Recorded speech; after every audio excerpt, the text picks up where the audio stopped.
This is the moment Apple realized they might have made their budget watch a little too good.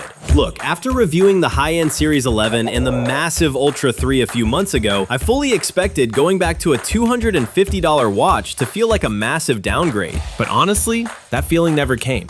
And that's because Apple did something pretty quiet with the SE3. Under the hood, they dropped in the exact same S10 chip from their premium models. But more importantly, they finally upgraded the screen to give us the one thing we've been begging for, an always-on display. No more doing that dramatic wrist flick just to check the time in a meeting. But here's what actually surprised me. Apple promises a standard 18-hour battery life. But in my daily use, getting bombarded with notifications, tracking sleep, and a 40-minute run, this thing easily pushed through a full 24 hours. And if you turn off the always-on display to match the older models, it basically turns into a 2-day marathon runner. Plus, if you do forget to charge it, just 8 minutes on the puck gives you enough juice for a full night of sleep tracking. They didn't gut the health features either. You're getting flagship level sensors here, including sleep apnea detection and the new temperature tracking.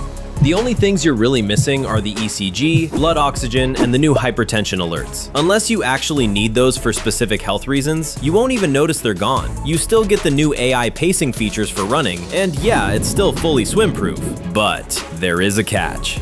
Look closely at my screen. See that scratch? Unlike the Series 11, the SE3 doesn't have the upgraded sapphire crystal front. The glass is softer. It will pick up micro scratches. The bezels around the screen are also a little thicker, and in direct sunlight, it doesn't get quite as blindingly bright. But when you factor in the fluid performance, the new pinch gestures, and 5G connectivity, this is genuinely the best Apple Watch for about 90% of people. Unless you're an extreme athlete or actively monitoring a heart condition, there is almost no reason to spend the extra $300. Save your money, get the SE3.